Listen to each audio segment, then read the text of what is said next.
Bhalotia. She's a nutritionist and her studio is called NutriHeal. Chandni Karnani, and with Saplings Dance Studio. Can we please have Mudita first? Yeah. Hi everyone, good evening. I am Mudita Kajaria and I'm here on behalf of Breath Yoga Studio to talk about my brand. As the famous yogi once said, yoga is not a workout, it is rather a work-in. And we at Breath Yoga very strongly believe in this. The brand was established more than 10 years ago, and till date, it continues to be a pioneer in the field of yoga in the city. Apart from the regular yoga classes that we hold at our studio, we are continuously trying to evolve and keep ourselves updated in the field. We have recently introduced new styles of yoga like yin yoga and started offering prenatal yoga as well. We are regularly organizing workshops with teachers from around the globe to offer nothing but the best to our students. And during these COVID times, we have moved towards the virtual platform, and it's been great for us. We've been able to reach out to a lot more people, and close to 100 participants are practicing with us daily from more than 7 countries. And we've got a lot of positive feedback onto how practicing yoga with us has helped them stay physically and mentally strong during these times. So that's what keeps us going. So thank you, Shefali, for the opportunity. Thank you, YFlow. So stay healthy, stay strong. Thank you. Thank you so much, Mudita. Can we now have Smriti Bhalotia?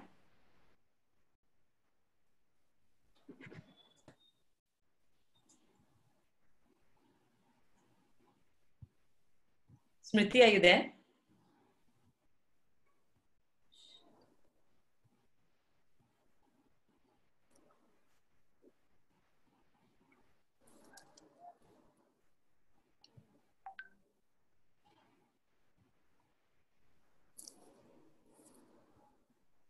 Hello. Am I audible? Yeah, now you're audible. Hello. So good evening, everyone. This is Smriti Bhalotia. I'm a clinical nutritionist. I'm the founder of NutriHeal. We help people to heal their body by making them understand the importance of having healthy, nutritious food and with a balanced diet. We work towards various kind of chronic diseases like thyroid, diabetes, PCOD, arthritis, cancer. And with just lifestyle changes and good eating habits, we try to heal everyone's body who is suffering from these chronic diseases. Thank you, everyone. Thank you, Flo, for giving me the opportunity to introduce my brand. Thank you. Thank you, Smriti.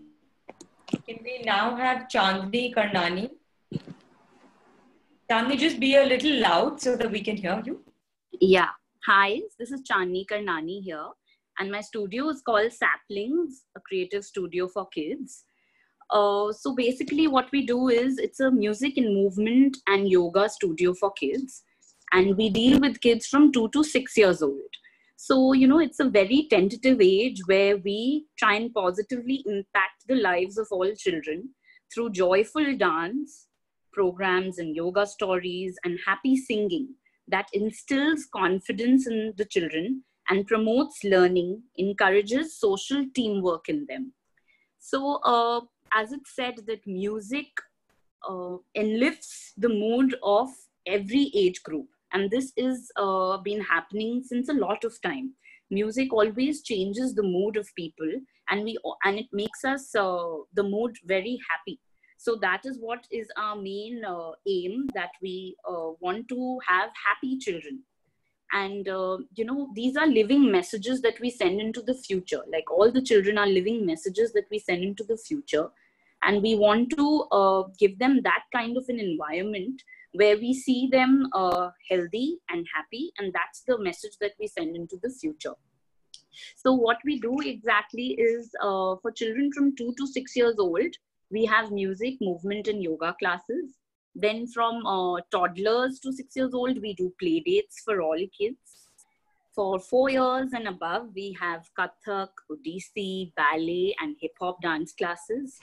And we do various workshops like the summer camps, Halloween workshops, Easter workshops. This is apart from our normal classes.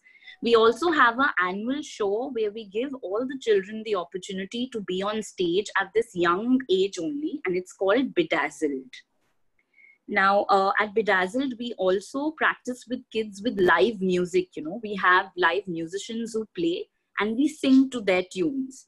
So it's a very happy and alive environment that we help the children to be in. And the parents are also very happy when they see their children on stage singing to live music. So it's said that kids go where there is excitement and they stay where there is love. And we provide them with that love. Thank you. Thank you so much, Chandni. Right. I would now like to welcome our esteemed speakers and panelists for an informative and educative session on the most relevant and required topic in today's virtual world. So we have with us Mr. Sebastian Edesri. Sebastian, can I see you? I don't know if I can now. He's there. Yes, he is. Yes. He is the security and fraud investigation professional with 40 years of experience in security, investigation, digital forensic, and training. He is master trained from Interpol on technology crime investigations. Sebastian is a qualified aircraft maintenance engineer and has served the Indian Air Force for 20 years and the Central Bureau of Investigation, CBI, for 10 years. He is closely associated with safety and security of children in the digital world. He is currently working with Deloitte as the Director and Head of Security. We have here with us Dr. Karnika Seth.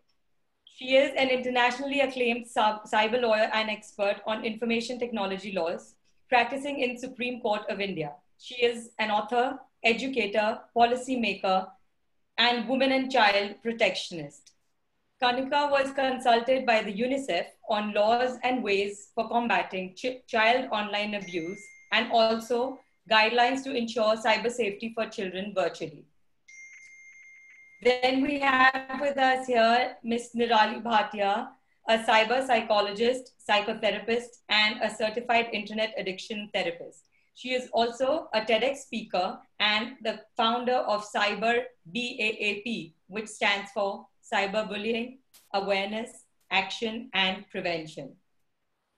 And finally, we have our moderator, Ms. Leena Kejriwal. She is the founder of Missing Link. She is a photographer and installation artist based in Mumbai and Calcutta.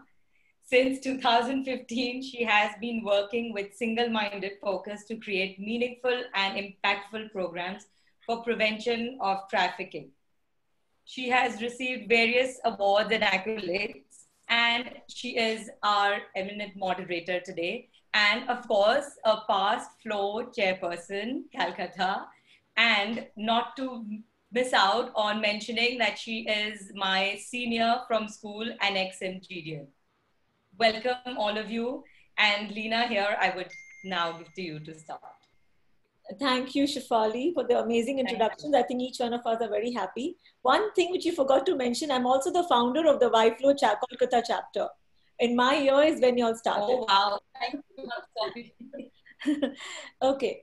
So I'm going to jump in straight to the topic because there's lots to say in this space and the whole agenda where I want to really speak to the young parents like yourself and the others in the YFlow. So I'm going to jump straight into questions. I'm going to ask each one of you relevant questions so that we can make this a Q&A and a very well-rounded discussion with each one of you and your expertise, yeah? Okay. Taking you all into the boys' locker room incident. The infamous Instagram chat group where students from an elite South Delhi school exchanged photos and lewd comments about their female classmates. The age group, class 11 and 12 students of top schools of Delhi. What was exchanged? Photos of teenage girls without their consent with offensive comments. Many conversations showed members talking about sexually assaulting their classmates. The expose also showed screenshots where members of the boys' locker room threatened to leak nude photographs of the girls who reported them. So whatever has unfolded thereafter leads me to first ask my first question to Nirali. Nirali, this isn't the first time we are seeing this. And that we have seen that there's a rise of such incidences. So I would like to ask you, how and why are children engaging in such conversations online today? Thank you so much, Waifu Kolkata, for bringing up this kind of a webinar and inviting me. So, Lena very rightly pointed out that why this is happening to the children. So let's understand how the screen works. The communication with the screen is not what the human mind is designed to interpret communication as. What we are talking to the screen is basically from our emotions, our feelings. We cannot see the other person, we can't see the body language, we can't hear their expressions, nothing. So it's the disinhibition effect of the screen that makes this communication either extremely toxic or over benign, where you indulge in oversharing. So now when these kids, by natural growth instances also, kids in teenage are explorative. Sexuality exploring is at the peak at that point of time. Unfortunately, since the mode of communication has now become via screens, we don't talk, we text, it becomes very easy to express whatever thoughts you're getting. I'm not saying that children previously would not get these kind of thoughts, but today with the exposure to the content that they are consuming on internet, you take any series on internet, on Amazon or Netflix or any kind of content or any games online, they are extremely violent, foul language, abusive language. So the thought process itself has become far more toxic in terms of the content consumption. So that is one reason. Second is when interaction with screen, there is no fear of being judged. There is a free flow of exchange because of the disinhibition effect. So I can keep on texting what is in my mind. Without understanding, children are not understanding that what goes in cyberspace becomes permanent over there, and that's where it leads to this. So while growing up, in my growing years also, we did have these kind of girls groups and boys groups. We would also, of course, the toxicity or the extremity was very different because of our exposures, also because of our value systems, the way society also used to function. There are various aspects which have led to this, but yes, primarily this platform makes it very easy because they believe they can be anonymous. They believe that nobody is ever going to judge them on what they are expressing and what they are writing, and also they believe it's cool to do so. So there's also somewhere that kind of pressure, which does lead to a lot of children who are still contemplating and debating whether they should or whether they shouldn't express in these terms. So yes, these are a few reasons that are taking any angle which you can give about, okay, you're talking about the freedom of the space, the anonymity, and whatever's coming in your mind you're putting, but what role could parents play here in this? I'm talking about in the way they are telling them how to treat correct it. Yeah. So what's happening is this entire medium, this entire digital revolution is very new, and the speed at which it has come, each one of us has got very less time, and we all have jumped into this. Now as a parent, usually when the child is growing, we teach them to talk, we teach them to walk, we teach basic rules of societal conduct, but we have not taught them the conduct that is required in digital spaces. We parents a lot of times very proudly say that my kid is so technically savvy, mujhe bhi nahi aata hai, but the kid knows it. But we forget that they may know only the technical aspect. They do not have the wisdom and the foresight to see what can go wrong. So it's the digital education, the cyber hygiene, that what is uncompromisable if you are allowing your children to enter cyberspaces. So that's one area where we have to change our parenting style. We first get educated, aware, and then pass on that knowledge to our children. Kanika, the next question goes to you. Like we saw, like it starts with like how Nirali saying in a playful manner, in a happy manner, you making comments. But boys' locker room seriously showed that it had extreme, manifestation of a toxic culture and legal ramifications. There was a full case around it, and a lot of people got indicted. So can you tell us the do's and don'ts and what makes a conversation legal and what turns it into an illegal space? And what could be the, what is the fine line? And what kind of legal ramifications can children face if they cross over? Yes, a very pertinent question here, Lina, because I feel that, as Nirali also mentioned, that the netiquette is something that they're not taught in school nor at home, and that becomes an issue. And when they're online, especially on social media, there are many times, they are aware of expression. They want to express themselves. And while, we all have a fundamental right to express ourselves, we cross over the line when we start using abusive language, for instance, or we are not in control of our emotions, and we start, defaming the other person, or making some remarks which are very, very, sort of converging into bullying, constituting bullying.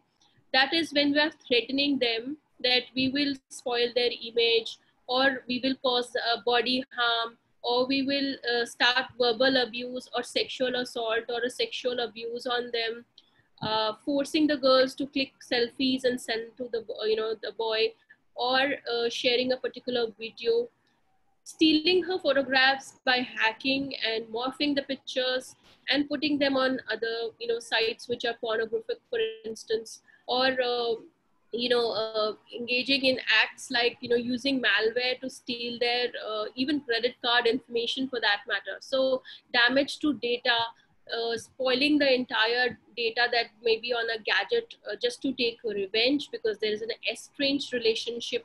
Earlier there was a good relationship, and then once it gets estranged. So these are the threats that we have seen a number of cases. I have witnessed in the last 20 years in practice. What's the youngest age group of a case which you faced? Because we have parents out here. Yes, there have been, students from schools or otherwise children right from the age of, when it came to Blue Whale, we've seen instances right from the age of 7 and 8 complain about things like that. And these instances of bullying rise particularly during 10 to 13 years of age or 14 years of age. And things like revenge pornography, sextortion, that is extortion of money, or for the purposes of sexual gratification, or harassment, to cause harassment to the girl.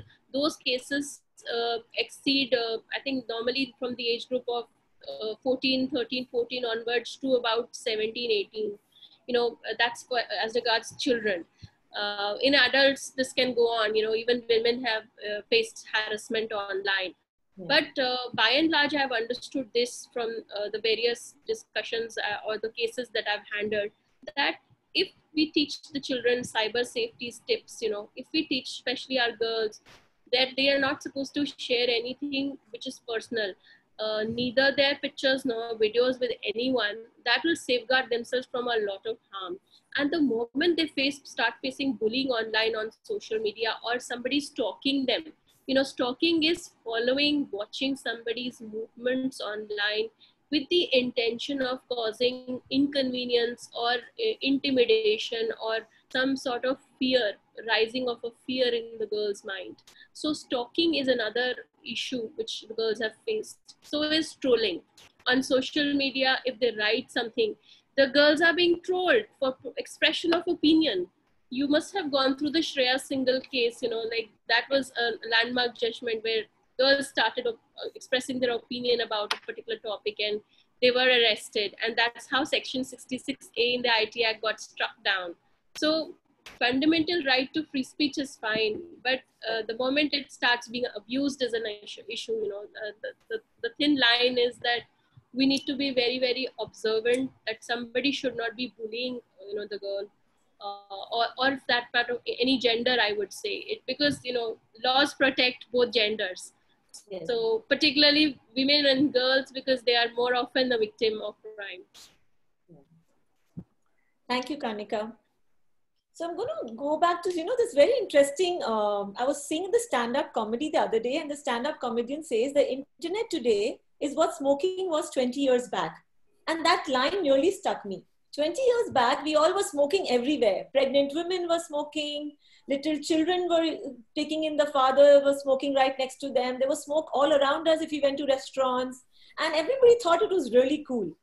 And what's happening with the internet today, with the way the broadband is now reaching, you know, we work in remote Sundarbans.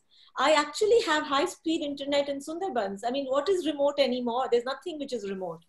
So in this whole space where the whole world is so connected with the internet, and there is no, like you said, netiquette, basic, there is no knowledge given on how to traverse this new space. We have 3-year-olds, we have 3-year-olds on YouTube videos, 6-year-olds playing games, 10-year-olds in classes. We have had a very big incident of a Zoom session in a class, school class recently in Calcutta, where it was somebody came in and made obnoxious sounds and noises for whatever reason, you know, the intentions, but it does leave a scar on children. So Sebastian, my next question goes to you. What are the important security concerns that every parent should be aware of while they're introducing their children to the net? And what is the recent trends which they especially should be mindful about? Yeah, first of all, let me thank Leena for giving me an opportunity to come into this forum and present my views. Regarding security concerns that every parent should be aware of right at the moment when they are introducing their children. One is, on the net, data moves both ways. Like, for example, like a two-way bridge. If I am able to bring data from any of the computers on the internet, same way, many a times without your own knowledge or consent, data moves from your computer also. Something gets installed. Your computer could subsequently become a storehouse of criminal activity unless you are extremely careful about. And the children may not be aware of understanding this. So while I'll be coming to some of the other important aspects later. So the first one is the data moves both ways. Number two, internet at very design level itself is insecure because it was insecure by design. So if I have to go to the origin of the internet, when internet started, like something like ARPANET, that was the time when Cold War era of US and USSR, and USSR had then developed a communication technology that could withstand nuclear attack. So that was using what you call, it's known as valves. So US got really threatened, and they knew that if USSR do a nuclear attack, the entire communication system of US is going to fail. And that's how the ARPANET started. They wanted a communication system which can somehow connect to the different parts of US at least. So at the time, the connectivity was the main aim and not the security. And because the foundation is that, even today, even after best of security tools, procedures, processes, your internet remain insecure. Okay. And the third thing is, internet has not created any criminals. The only thing is that it opened up a new and very easy to operate tools to facilitate their nefarious intentions. So while some of the parents think that I don't want to give my child a computer or internet, the only thing that may not be appropriate, what I want to say, but then it should be that they should facilitate that, but at the same time, they should know what are some of the security procedures that they should be following. So, and your child, as it's already been, both the speakers have told earlier, you need to tell very, very early before introducing to the internet, never believe strangers on the net, whether it is on the net or off the net. Any other particular points, like for when you are saying a child when is coming onto the net, any particular main go-tos which you would really specify on for parents? Because we have young parents out here. Yeah, can you just repeat that one question? I lost that last moment. Talking about young parents here. So we do know, talking about not talking to strangers, which everybody is doing nowadays, though you will not physically go talk to strangers, but you start talking to strangers online. It's becoming more common online than it is offline. I'll just share maybe one slide so that make that point very clear. Right. So we just mentioned about the security concerns. And one of the points that is that the jurisdictional issue, like many criminals, they may be very close by, there could be anywhere in the world. So for an investigation point of view, it is completely anonymity, and it may be very difficult to locate a criminal from where he is operating. And he need not to be at a crime scene for any such activity because he can do everything remotely. We mentioned about. Yeah, coming to the next your question. Yeah. The criminals, they operate on the net, and they could be on any network or website of any age or any sex. Mm-hmm. And they're experts in grooming. So, and they're hunting for young and vulnerable children. Mm. So when I say all these points, many of the times the parents themselves post a lot of information about children on the net that could make your children vulnerable. Yeah. We have so many parents in India today. If they don't post at least 1 or 2 photos or videos on a daily basis, they won't get sleep. But we have countries like maybe some other countries like France, where it's a crime to post a children's photograph.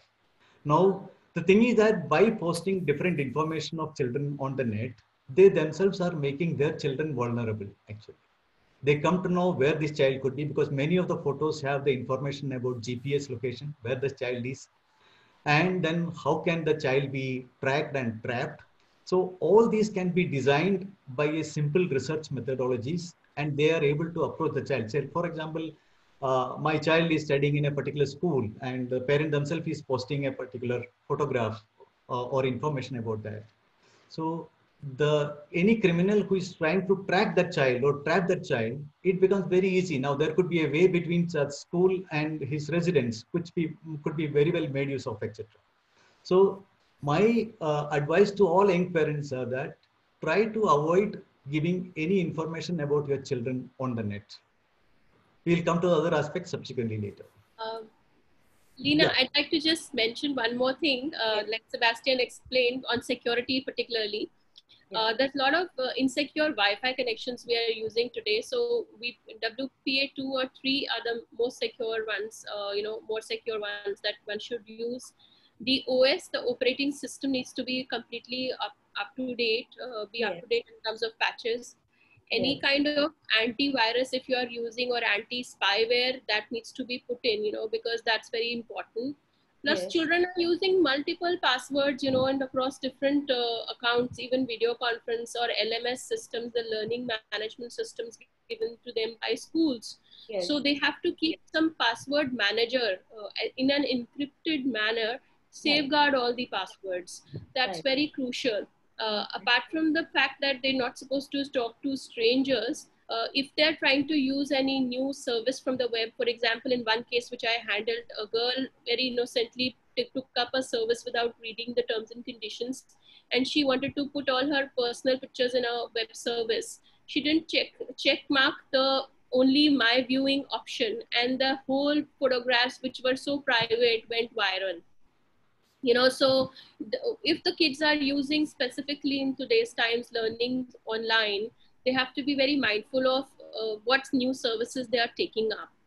And if they are downloading any apps, they need to be genuine apps. They have to verify, that as well before downloading any app or any sharing any link, whether it's on WhatsApp or any platform whatsoever. So the phishing attacks are happening at this point, and also criminals are trying to sexually harass girls by putting in certain information. There are online child trafficking rackets which are percolating, and especially on the dark web. So one has to be very careful of what sites we are visiting. That's very essential as well from security point of view. Yes, thank you, Kanika. Like, these are very direct issues. Just a sec. So you mentioned that these are young parents. So there's only one point that I want to mention over here is that there are few, simple rules if young parents can follow. First is, yes, the child's access should be limited to one single device, which has a child monitoring, or it has a separate login for a child to log in. Then when they want to introduce a separate device or an email account they want to open for a child so he can or she can have their own internet space, use Google Family Link. It's an amazing software. It really helps you monitor and also decide what all things your child can download, cannot download, because no matter what, we can't expect children. We adults don't read terms and conditions. Do we ever check the ratings and reviews of apps? We don't. We can't expect children to do. They come home listening to their peers and they're immediately going to use it.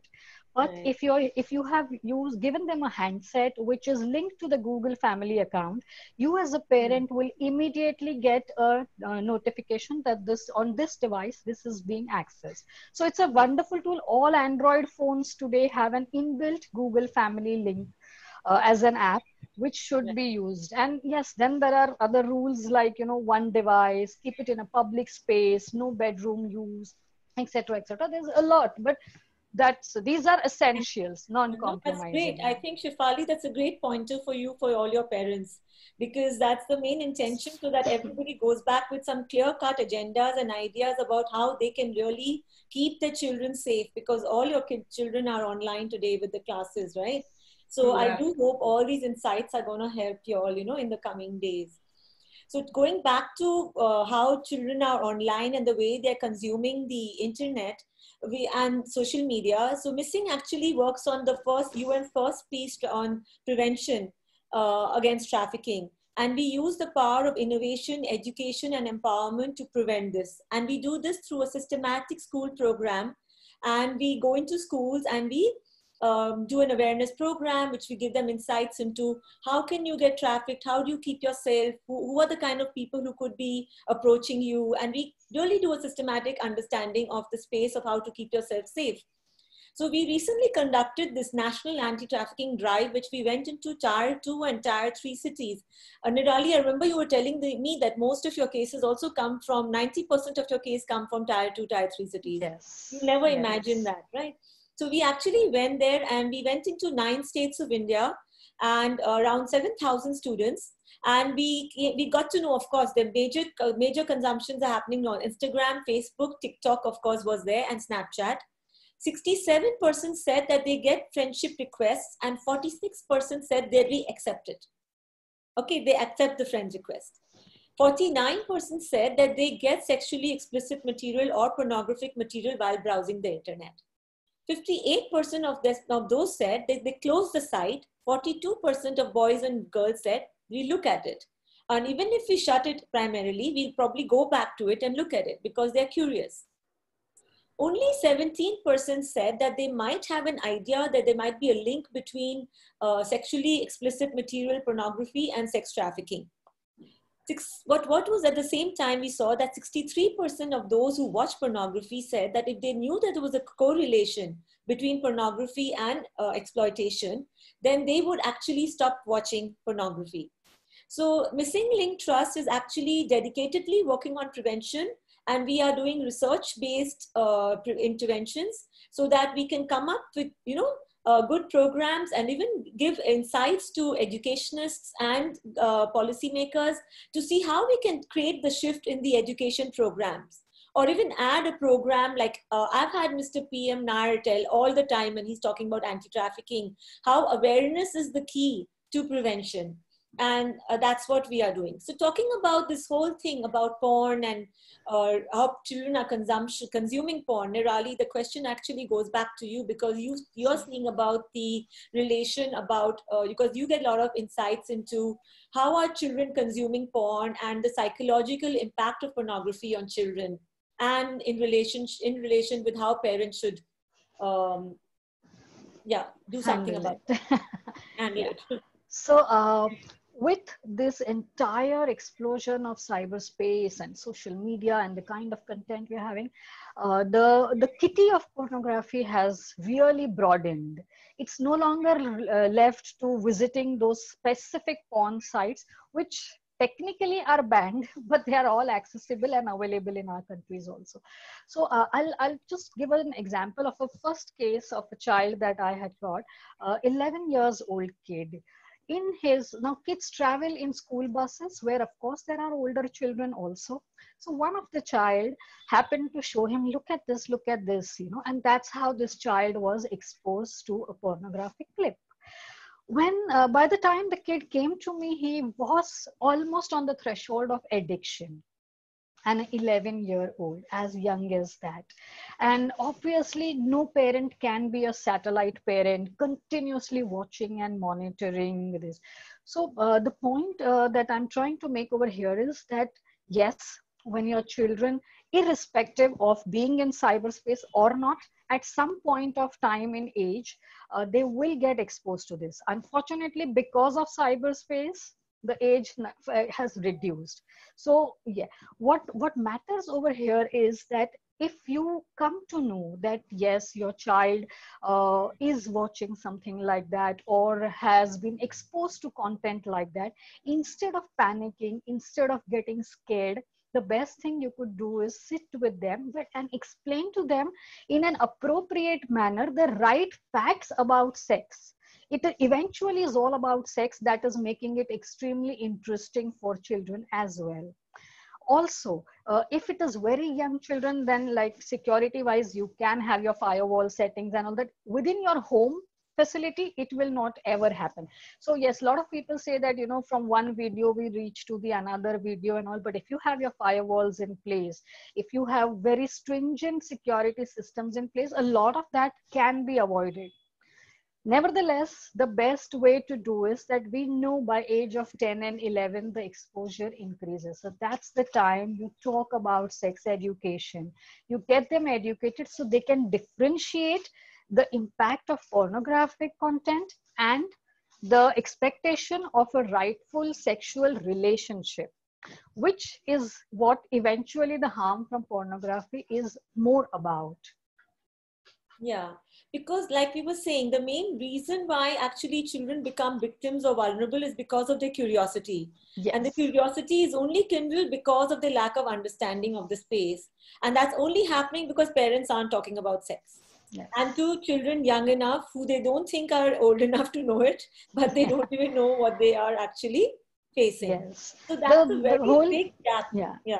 Yeah. So yeah, I think yeah, there's something sure. which I'd like to add also, Lina, that you know, in a lot of parents ask, and also teachers and children, they want to know whether there is any law which protects us in India. You know, if somebody hacks into our account or what should we be doing? You know, so in number of workshops which we have also conducted for schools, you know, there is a NGO which we set up called FIRE.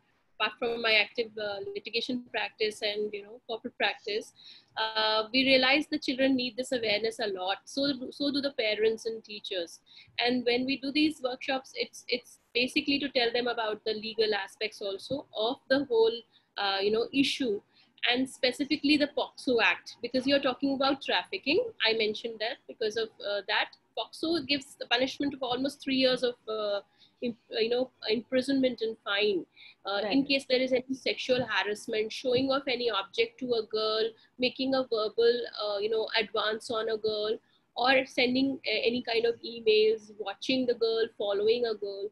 So that's something which is 3 years of imprisonment. And for pornography, 5 years, 7 years or more. You know, so creating any child pornography, and I want to emphasize, even watching, storing, browsing of the same is illegal in India. And a lot of nations across the world follow this law. And therefore, while adult pornography, watching and browsing may not be a legal offense, but child pornography, even watching, is a legal offense. You know, so that's a very, very important thing. Although I want to say that publishing and transmission of even adult pornography is banned in India. So it's up to 3 years of imprisonment and fine. So that's what we exactly tell, you know, the parents and schools and children as well. And for policy, specifically schools, you know, they need to have a clear-cut policy on what, just like home rules, what parameters are allowed, what conduct is allowed online, which I think, apart from the IT policy of the school, needs to also incorporate the conduct, the code of conduct on social media, the code of conduct on use of school LMS, and the general best practices for cybersecurity and safety. So these are very essential, and explaining the law, that's there.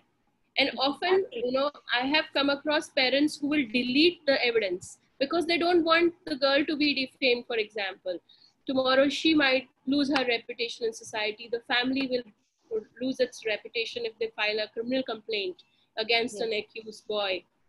So I handled a case very recently where a girl staying in a hostel was sexually abused by and assaulted by another peer, you know, from the same school. And their parent was running frantic because she was based in Delhi, going to you know, another state, and complaining it to the school that school should take action. School didn't want to take action because they said, we don't want to get into this. Our reputation will be at stake. It's between you families to decide. So ultimately, a sort of a understanding arrived.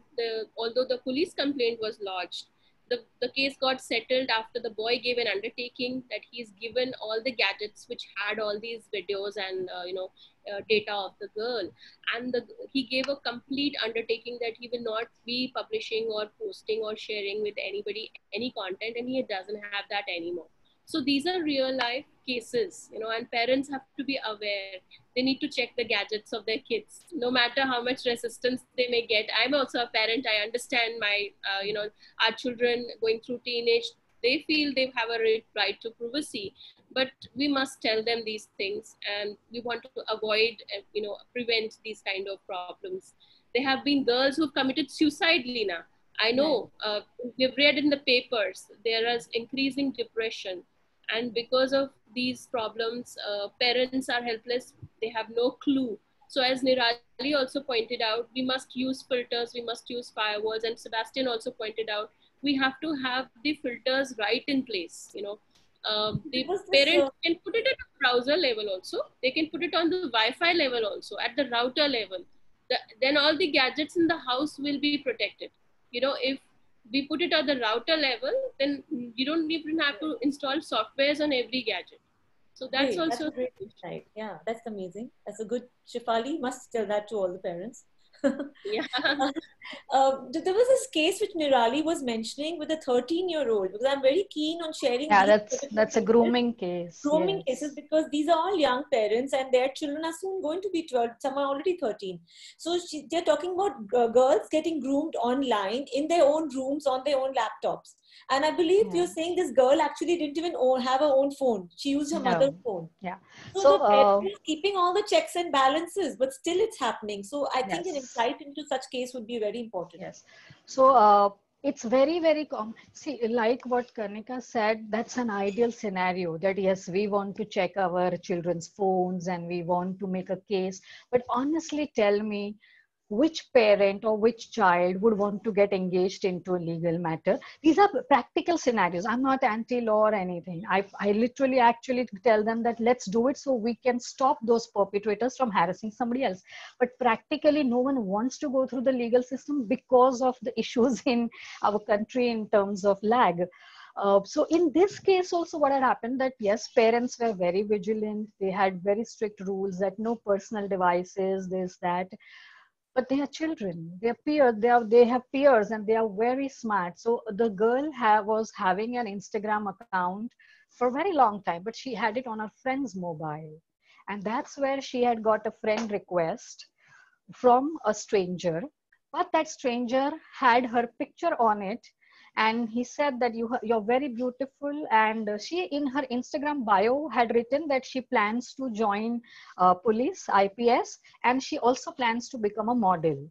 So that's exactly the point the predator started talking about, that this picture is very amazing. Is it recent? We have an we have a requirement of a model for a photo shoot which is digital. You don't even have to come over here because it's locked down. And this is how this whole thing starts. They do their homeworks, they target these kids. So despite of not having a device, kids are still active. That is where I reiterate that the moment you feel your children are talking about these things is the time not to push it under covers, but sit with them and make an account. Educate them, because when you do it, you can tell them the right things. In this case, the predator actually was 31 years old, and he made her believe that he is in love with her. When I was counseling the girl, all she kept on saying, he made me feel nice. He made me feel that he cared, because he also used to take her education.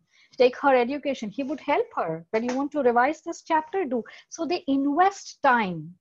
This happened over a period of about 2.5 weeks to 3 weeks, till the time he first asked for a picture, which was a very, very intimate picture. He started with like, can I just get close up of your lips? They are so beautiful.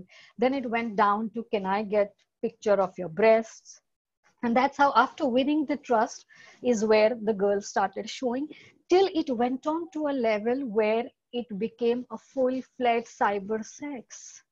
And it continued for months, till one day, because she was using the home computer, which was accessed by her siblings also, her sibling happened to see in the deleted files, one file was left. So the girl was clearing all the history and everything using incognito mode, etc. But by chance, one file was left, and that's how they spoke to her, and she said that, yes, I have been doing because I love him. And that's where her older sister got in touch with us, that you need to talk to her. She believes it is love. So these are day-to-day cases, and these are kids from families like your and mine.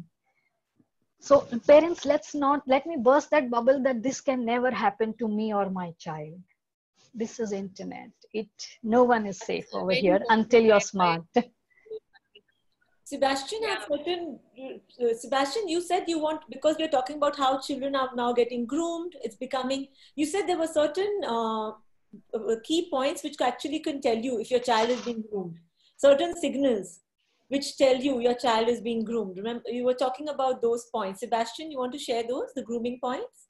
Yeah, I just want to, let me go to that screen. Right. Sebastian is very technical, the screen. Yeah, are you able to see my screen now? Yes. Okay. See, the grooming part, as Shefali was saying, I think, yeah, this is the screen I wanted to show. Okay. So as Shefali was saying, the predators or criminals are so good, whether it is relating to sex or drug trafficking, or in fact anything. The children are what you call groomed not only for sex, it's a drug trafficking and different activities that can be done, even ISI links. So all these are there. So they're very good to reach to the child. They look for the child mainly from what is posted by parents or themselves. Like she was saying that she wants to become an IPS officer or a model. So they pick on such things that are available on the net. And when it comes to child sexual abuse stuff, they expose children to things inappropriate to their age. And based on the curiosity, the children are normally wanting to see what it is and try and have a hand at it, etc. And they give a lot of care, gifts, etc. to the children. So the purpose of that is to make the children indebted and then subsequently make them do the things improper. So I can tell you one small incident. It was as early as 2007, probably one of the last cases that I handled in CBI. One child of around, I think, 6th grader or 7th grader in a school attempted suicide. Incidentally, she didn't know how to put a note, etc. properly. So nothing happened. The child fell down, actually. And because of the commotion, the peon nearby came and the peon understood what was the issue, then took the child to the principal's room, and along with the counselor, etc. This child was asked what was the issue. Then comes the bigger picture. What happened that this child's mother expired about 2 to 3 months ago, and she died of breast cancer. And the father was very, very loving and caring for this child. He used to leave the child in the school every day morning before going to the school. And before she reaches home in the afternoon, somewhere around 4 o'clock, she had engaged an ayah to keep the child, food, everything for the child. And she used to come, and the ayah used to leave around 6 o'clock. And father used to come between 6 to 8, maybe something like 8 o'clock, 9 o'clock, 7:30 at different times. And in order to ensure that he is able to connect with the child, he himself opened an account for her with the Facebook, and he used to sometimes regularly chat and go with the child.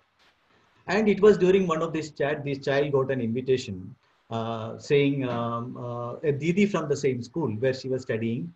And the Didi, like a very good care, help in doing her maths and things like that. And she also told, we both being from a similar background, that is like we have a history of our mothers having breast cancer. We should be regularly inspecting or doing a self-examination for this right from very early age, so that if something can be detected at very early stage and we can do a cure. And the child didn't know how to do that. So all these things happens over a period of about 2 to 3 weeks. And then the child was asked to switch on the webcam and then remove the upper clothes, and then how to check and see how to do a self-examination.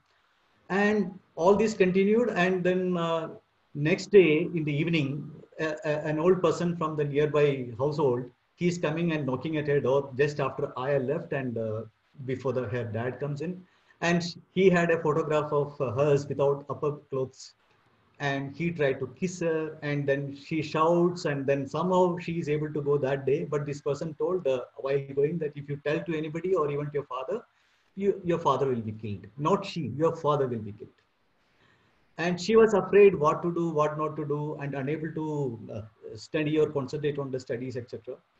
And it was in this process she attempted suicide. So what I wanted to say was that parents in introducing children to the net, everything is fine, but then they should also be telling this, some sort of habit, like they should talk anything to their parents, like a friend. Yeah. Maybe that could be one of the best approach. What I have seen is a most successful model for parents. So, and tell them, like any of these sort of warning signs are there from anyone who is a known or unknown guy, then it should be told to the parents or maybe a teacher or an adult they trust, so that before any major issue or major warning sign can be seen and accordingly acted upon. Right. Okay. Thank you so much, Sebastian. We'll just quickly go on to, we have a question here which is very interesting, which I anyway was going to ask Karnika. Yeah. Karnika, this question which is acting directly for you.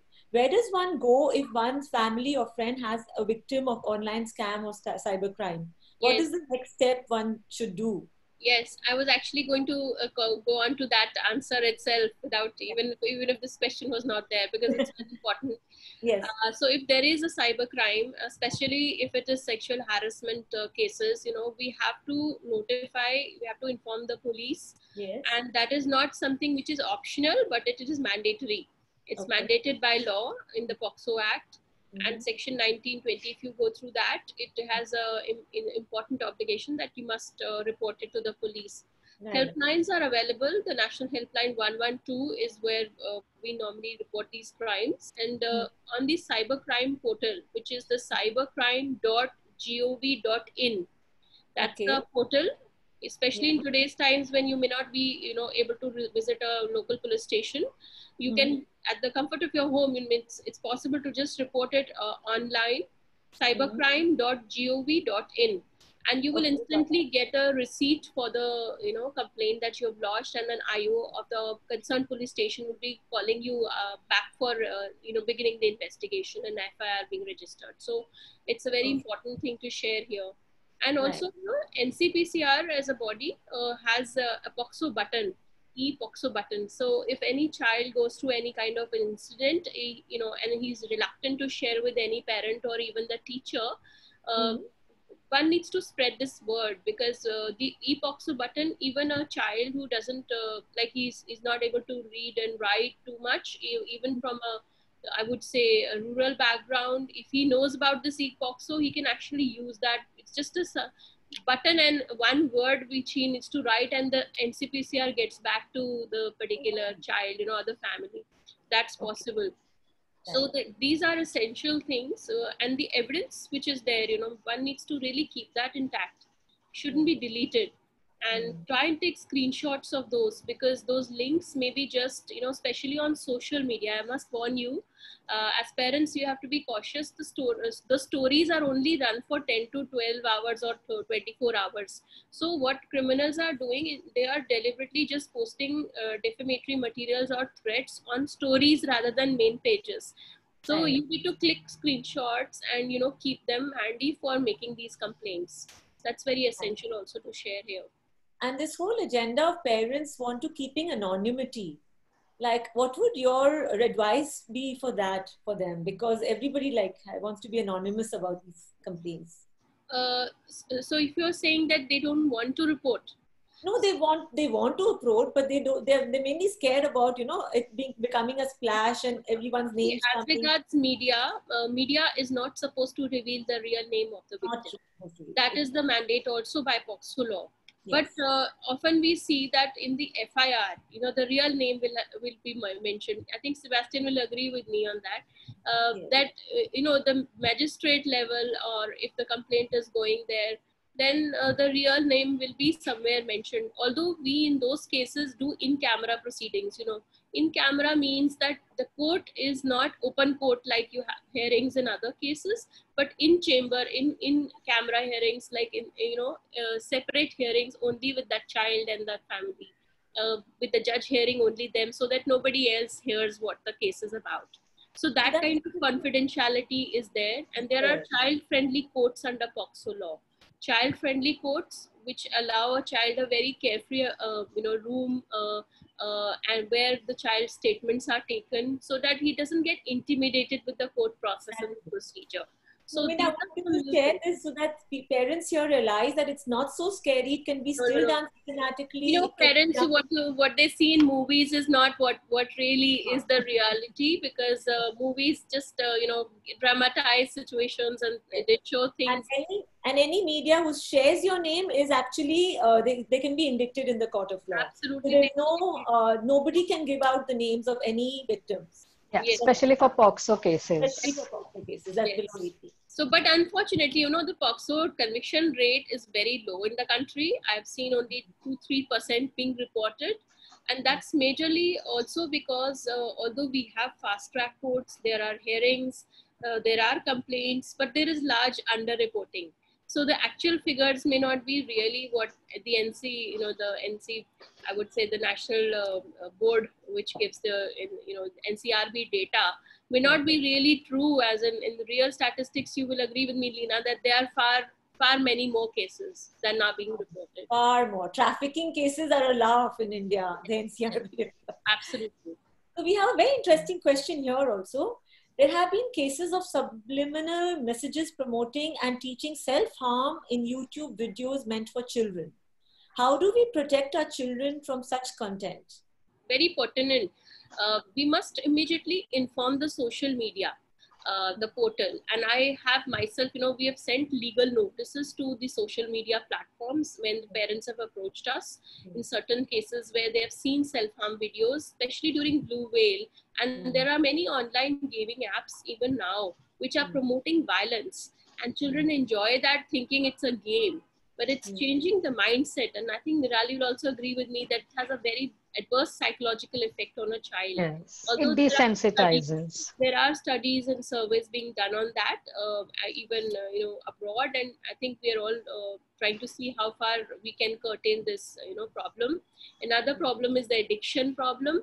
So this self-harm is causing a huge worry, and I think you know, what is important is you may immediately inform the social media platform so that they remove that content out if it's on social media. If it's on a website, you must immediately inform the registrar of that website and the hosting company of that website, so that the abusive nature of the content or the content which is illegal can be removed right away. And usually we send the legal notices out because we have technical ways of checking these details, you know, from various records online. And then we get the details and then we send them notices within 36 hours. That is the mandate in India. They have to remove that content out and must report it also to police. If it is self-harm, it is very, very serious matter. Like what you're saying is so pertinent, like you're saying, but I feel what we are saying and where we are saying is more important, because today I feel parents are not playing their role of protesting and reporting. Because they see something is happening, they will get them off. But the very fact that when you leave something like something which is actually causing this whole problem and this whole environment, if we each one don't live in that consciousness of actually saying, I have to remove this. I mean, it's my child today, it could be a sister tomorrow, it could be another child tomorrow. We don't clean up the environment and make sure that we're leaving the whole net space more clean. Like you're saying, if they're not reported, they won't stop. And you might be able to stop your child from seeing it today, but another child will see it tomorrow, and that which leads to all the effects which we are seeing on children today, right? The psychological effects of stumbling on, like somebody else is mentioning out here, there's so many advertisements, games and movies that come on screen while they're working on a computer, and these links are not safe. So I would say it's all about reporting. It's all because you are actually breeding a ground which actually affects your children in a much deeper way. It's not about just that 2 minutes of watching that ad, that clip.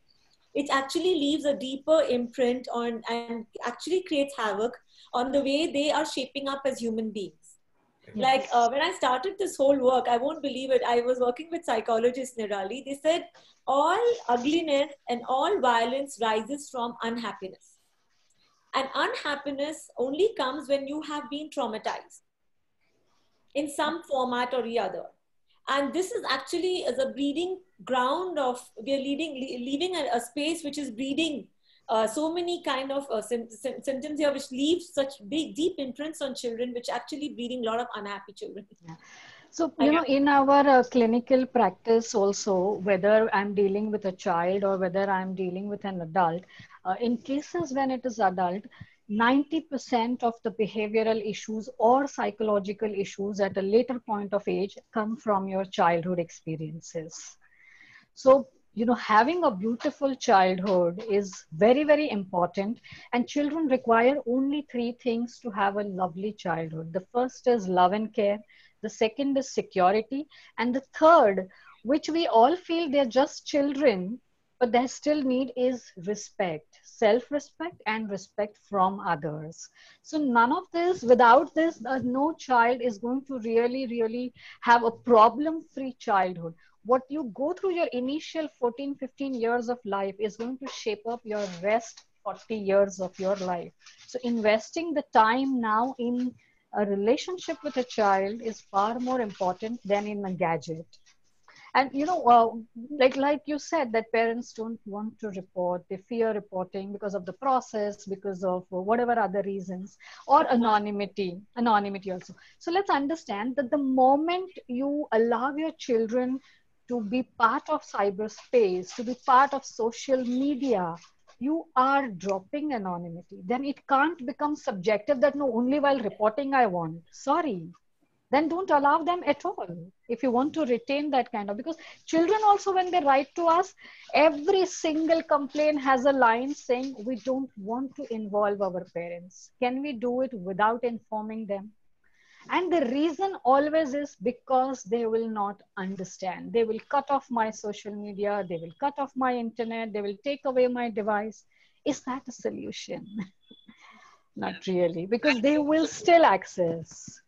There's another thing that I feel, it's important, apart from what Nirali is sharing, that is of responsive parenting, because that's what we're all, we should be geared on to, because I'm also a parent and I understand what Nirali just shared on. We all are, I guess. And, respect. So I can totally relate to what she's saying, but I also very closely read the Convention on the Rights of the Child, and where the right of participation, if you're laying down house rules, and if you're expecting the child to, behave and understand those norms or respect those norms, it is important that you also listen to the child. As I said, empathetic listening, because we sometimes, as parents, we set down rules thinking we know better because we are elder, we're older, and in experience we are more mature. But sometimes we miss out on the child's perspective also, because they're being brought up in a different world of gadgets and technology, which we may not have been so exposed to at our points of time.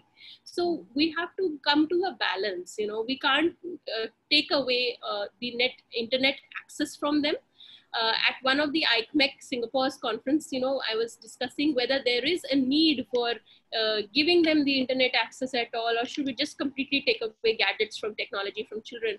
And we strongly advocated there that you cannot do that anymore. I mean, in the present times and age, where international bodies about child rights and participation of children, we need to lay down even house rules. I would say even ICT policy of schools, keeping the children's perspective in mind. So it's important to give them that respect, that they are heard, the right to be heard, although they may not be adults. But then I think it's important because after all, those rules are for their safety. And if they participate in it, there will be less resistance from them. Mm-hmm. Great. I think those were great insights. I think, Shefali, have we covered most of the questions you have here? I think we have. I had messaged you a few. yeah, we've spoken about things stumbling onto people's nets and screens and how you have to report them. And there was somebody saying that how do you educate children about cyber safety without scaring them? No, so of course we don't scare them. What we emphasize is on managing your digital footprints and your cyber hygiene. Internet is a very beautiful space. See, the workshops that I do, in fact, I'm doing one on this coming Sunday for teenagers and teens and tweens, basically on cyber safety. It's never about that, no, you have to stop using this. It's only from the point of view of making them aware, because if you've heard about it, you're cautious that yes, I have heard, I have experienced something like. When you're teaching children about fire, you don't make them burn their fingers. So same way, we don't, the idea is not to scare them. If it is scaring you, great, it works either ways, but that's not what it's meant for. It's about informing and educating them that yes, if you don't mind your digital footprints now, what you're using internet for today, if it's not meaningful, tomorrow it is going to cost you your dream university or your job, because your entire footprint is being, it becomes your social personality, or it becomes your entire social life online. And I have actually got cases of children being rejected by university for this reason, that inappropriate social conduct. They are not coming to your house to check that. It's all from social media, because the child did not have any kind of, a positive or any vision, mission, any good project. His social media was all about fancy pictures with all those trends, latest, the photo challenge and the old age challenge and etc. etc. The university actually read that, I don't think that you're serious in life. So that's what we educate them. That's what cyber safety education is meant about. And of course, technically also we help them in understanding the certain settings, privacy that they should be maintaining, and that all is covered under hygiene. So that's what these cyber safety workshops are about. So I also wanted to mention here, the personal data protection bill is important to highlight, because, the law is changing in India. And with this new bill, if it becomes an enactment, it will be keeping our children's data more secure, because none of these platforms will be able to actually take away more data than is necessary to give a service. So we are really looking forward to that. Plus, I was part of the discussions when the National Cybersecurity Coordinator conducted a special meeting to discuss the National Cybersecurity Policy, which we are in the process of updating. And there we kept children protection as an important agenda. I kind of voiced that concern because I'm working on the area. And I think we are expecting that National Cybersecurity Policy may actually incorporate child security there, which is going to be a huge landmark for India, because we really want this, aspect to be covered. In the last policy of 2013 does not have that as much. So that's important as well. And therefore, during the workshops, which I have interacted with children or parents, we have tried to explain them the changing ingredients, for example, of law, and how more secure the children will be, or how they can safeguard in terms of security. And rather than scaring them, no, that's not the idea, again, as Nirali also said, because after all, they are for awareness, and they are put in a way that the children and teachers can absorb more, or parents can absorb more than actually scare them away. So that is the idea of giving them user-friendly tips on prevention, as well as keep them good information on how they can combat an issue if it ever arises. So that's the idea. Great, guys. I think everybody out here is so passionate about this topic as much as I am. I'm so happy to be amongst my tribe. Talking about this whole new world, which I would love the parents here and the others at Biflow to understand that it is a very important space to traverse. It's not something which you can ignore. It has to be dealt with systematically. It has to be dealt with consciousness, because like we are saying, we are shaping the next generation. We are shaping how the world is shaping up through our children. So it's very important that each of us play our role in creating a more digitally civic space, other than just city civic sense. We're talking about digital civic sense. Sebastian has given us insights on about how we can do it. Nirali, everybody has. And we are doing a really systematic school program just for that, so that, you know, we can really shape the next generation in the space of how you can create a world safer for children. Shefali, would you have any other questions, anything you'd like to say here? I think most of the questions have been covered, and you have, of course, asked all of them. There was one little question which got left out, was how, as parents, can we secretly probably monitor our kids' activities? Because, see, at the end of the day, we all know they're smarter than us. So even if they tell us, no, Mama, I'm not doing this, but things might be happening. So is there any way that, you know, we can sort of have an app, a detector of how to... Yes, we do have, but we very, very strongly discourage parents for resorting to that. It is all about investing in building trust with the child. For how long would you monitor? Tomorrow, that child will be absolutely stunned with what you have done, though your intention is not bad. So until and unless, you know, it's clinically mentioned that yes, that this child can be, you know, self-harm to himself or herself, we won't really advise that, or even, encourage parents to get onto that. Rather, make children more responsible. And at some point, we also have to let them experience. That's how they are going to grow up in life. How much can we control? So that's my perspective. But of course, softwares are available. Softwares are available, absolutely. I think there is one software called Zone Alarm also, and I think Norton has some products. There are other products where even social media can be monitored. If there is any disturbing content which comes on social media to a child's account, that can immediately trigger, a message to the parent. Even that is possible.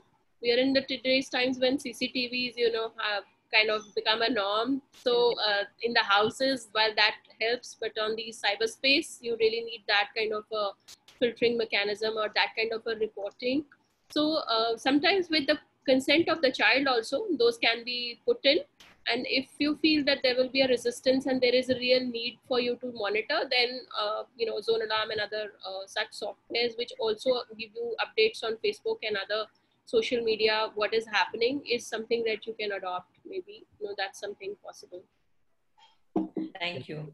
I think Nirali needs to leave because yes, I have another call lined up. But thank you so much. Now, my pleasure. Need to get into the strategies part for protection. That's what you are doing. Sebastian has certain strategies which you can, which parents can follow for protecting themselves. As a kind of a wrap-up. Maybe I will follow it up with a slide to make it very, very easy and systematic. And I'm sure you will be taking a lot of some good takeaways from this. Some of these points have already been covered by my fellow panelists in one or other form. So one of the most important thing about the important strategy in your home computer is a licensed software. Yeah. We, many of us, when I say we, many of us tend to use a pirated software, whereas the actual licensed software will not be costing, maybe a Windows home version will not be costing more than some 3,000 rupees or so. And the beauty of the licensed software is that it also provides you an antivirus, firewall, and you can get an update, patches, etc. regularly. Only you need to just connect it to the internet. That's the first part. Number two is password policy. If I ask anyone, like, sorry, somehow it missed it. Let me see where that slide has come. Yeah. One of the things I just want to tell about is the password policy. If I ask anyone, like, what is a characteristic of a good password? I know almost everyone will say it should be 10 to 12 characters, letters, that is normal and capital, then numerals and special characters. And this password should not be there in any literal or name dictionary. It should not be related to your biography. It should not be associated with you in any way. These are all fine. Then comes, how will I remember it, such a thing? So I have one small example to tell you, like how to make a strong password. Now, think that this is the question asked to me by one of you. What is your name? Where do you live? And what are you doing for a living? I just may be answering this. I am Sebastian Edeseri. I live in Kochi. I work with Deloitte for the past 12 years. What I'm now going to do, this is a sample of the thing, how you can make a strong password. I'm going to take the first characters of all the words in this. So I took it I from I am Sebastian, A, S, E from Sebastian Edesheri, then full stop. So, and it comes, I live in Kochi and I worked Deloitte for the past 12 years. So I have taken the first one of that 12. Now, if you ask me, is there a special character in this? Yes, there are some special characters like full stop. But you make it strong, you do this thing like this way. Like the second and third character, I have changed it with @ and S. And still I can say, I am Sebastian Edesheri, full stop. I live in Kochi, full stop. I work with Deloitte for the past 12 years or 10 years, 1 year, whatever it may be. Now this password is how many characters if you see? It's more than 20 characters. And it has a capital, small, special characters, everything is there, and it is very easy to remember. And I will tell you, the first time when I demonstrated this was in a convent school in Lucknow, and one girl child came with a 128 character password. Then I asked her, how did you develop it? Because she understood the logic very quickly.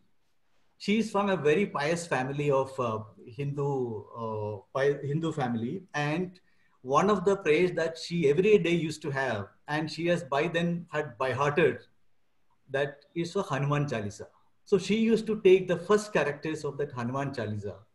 So then I used to tell, if you are not a Hindu, maybe there is an equivalent prayer somewhere else. Or if you don't believe in any religion, maybe you would love some songs, or even something like movies like Sholay, Are O Khaliya, Kitne Goli Hai. So all these things, like can be super basis for your strong password. You can never forget it.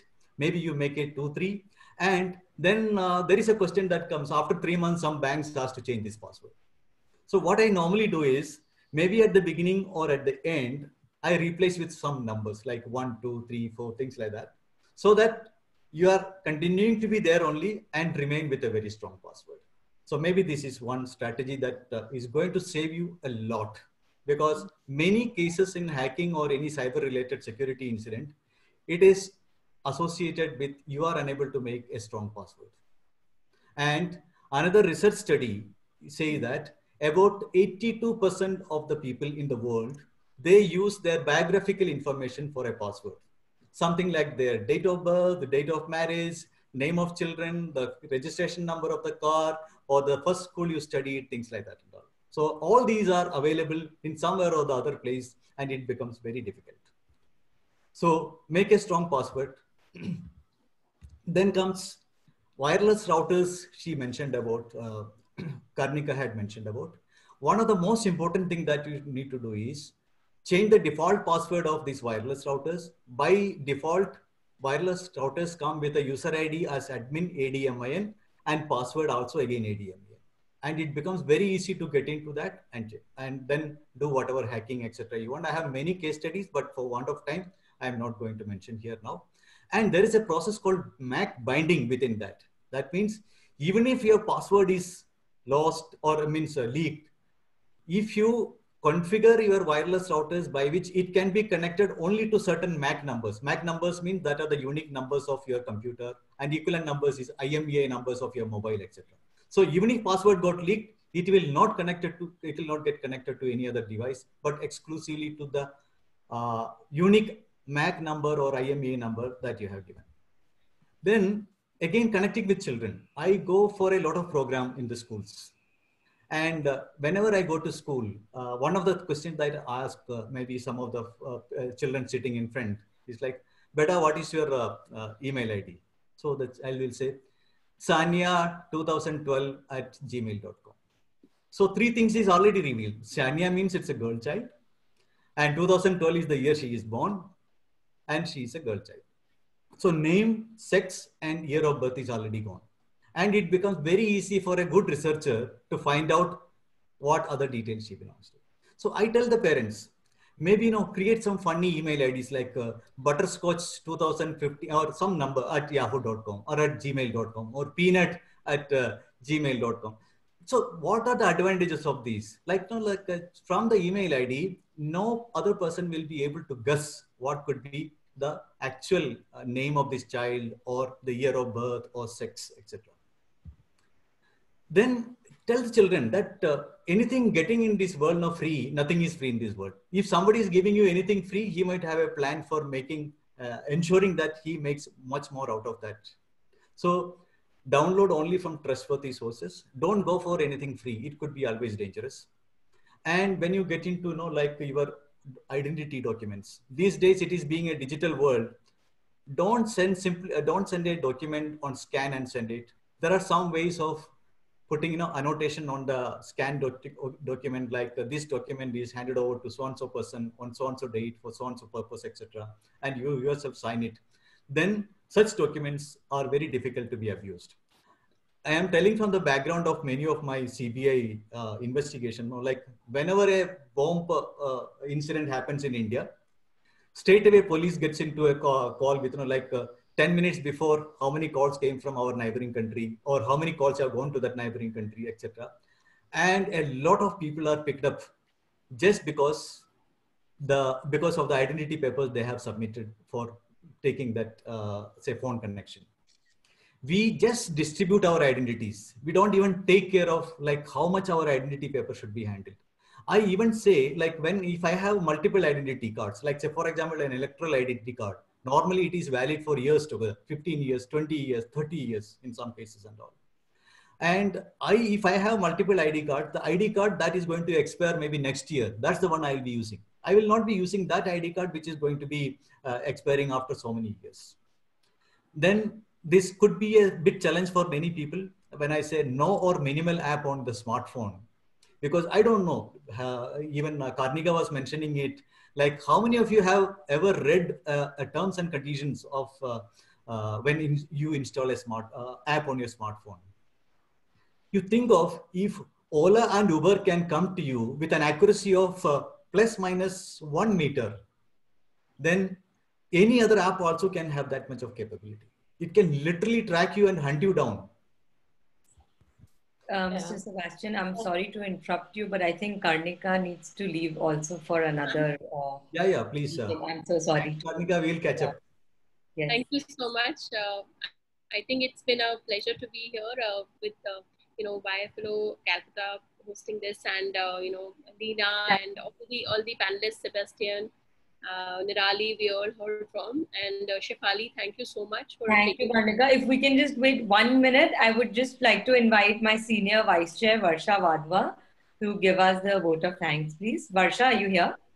Yes. Can you hear me? Yes. We can't see you though. Sebastian, if you have a slide, I can share it with everybody if you share it with me. Yeah. After protection. It seems we've overrun the time. So we'll actually get the whole points about how to keep the children safe. Yes, I would post that with the social media. Yeah. So for some reason, my video isn't working.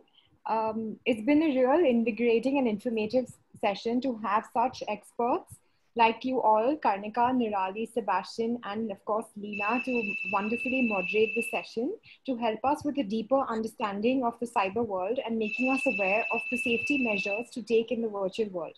Thank you so much for joining in today. We would also like to thank our sponsors, gift partner Tribe by Amrapali and Studio 13, design partner Design Pinata, and Media Sanmarg. Thank you so much for tuning in today. Our pleasure. Thank you so much for this thing. I'm sorry we didn't hear everything of what Sebastian had to say. But I know, I'm really sorry. I think everyone's just back to back on their virtual calls and meetings. Karnika, thank you so much for coming and joining us here at this. It is quite a rush organizing this whole panel. But it's a wonderful interaction that we have had, and we look forward to many more such interactions with you. Yes, and working with you in this space. Thank you so much. Yeah, thank you. Thank you, Karnika. Sebastian, you will have to share the slides. It will take only 2 more minutes. Just to identify. Then we can start. Yeah, we can do it. Yeah. Okay, then just allow me to share the screen. Right. Yeah, I'll just do that. I think you can now. Yeah. Okay, I can. So we are getting to the last 2-3 points, which I'll quickly cover. This is good, yeah. Then do not post pictures or videos of your children on the net.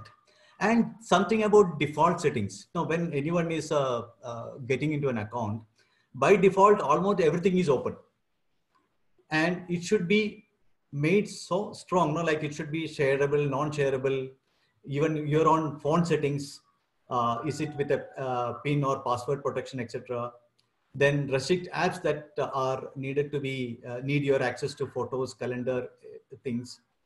And last but two important points, that last ones, reset password and security questions. Many of you, when you want to retrieve your account, some of the things are based on security questions. And maybe like one of the security question is, what is the maiden name, what you call the maiden name of your mother? Or which is the first school that you had? So for the same thing, say for example, what is the name of your mother? I normally put yellow, blue, things like that. You need not to give the real name, because many people will know the real name of your mother. Or what the color you like, maybe hippopotamus or something like that. So, but you should know what you have put. Then same way, we had a very brief session about social profiling. She touched up, and there have been so many incidents now. Corporates have made it a business. Like if somebody is appearing for a job interview, just before that, a person, what he has been doing for last 10 years on the internet, using a crawling tool, everything that is posted by a person is picked up and it is put to the company in the form of a report, maybe something like 20-30 pages. And it will be doing all emotional, religious, political. You tell any analysis, it's all done and it is given. So tell your children that what you're going to post now is going to haunt you later in your life. Let me interrupt you here. Wasn't the government also using this, especially the income tax department, to see who's doing what on thanks to their social pages? Even L&T has grabbed a $100 million contract 2 years ago just to tell you whether you are actually paying or not paying the income tax appropriately. Yeah. Okay, so think of it like they are able to track you by using the photographs you have pasted or from the place where you have accessed the internet, etc. So I think with that, I am fine to close it. Oh, that was not much. Sorry, I thought there was more. No, these are such important insights, Sebastian. They're very, very, like even this thing about resetting and security questions. Usually when they ask us middle name, we put a middle name. Yeah. They'll ask us saying, we'll think, oh, you have to put that for some Because reason. if I am one of your good friends, normally crime is done by some of your good friends also at times. Okay, so that you can control by ensuring that you don't put such things. Very, very, I mean, it just turns the whole thing upside down. No? We are like so linear in our thoughts. It's so important to expand our whole thought process. And it's more like we feel we know everything, but seeing this, I think it's like we need to know this. Yeah. I'm so glad, Shefali, that you did this, and I hope that the insights which have come here are great, and you can share it with everybody, because I truly believe that we parents really need to, or mothers, the hand that rocks the cradle rules the world. That's my motto. And I think parents, mothers really need to do their bit, you know. True. Thank you. Thank you so much, Leena. And thank you, Mr. Sebastian. Thank you so much. Thank you, Sebastian, for being here. I'm so happy we finally did the first one. And there are more to come. Yeah, we can. The other sessions, maybe it will be more of a case study like thing that we will do. So yes, more case study. Yes. Okay, Sebastian. Okay, thank you and good Thank you. Thank you, Thank you. Shefali. Thank you so much. Thank you, everybody, for being here. Bye-bye.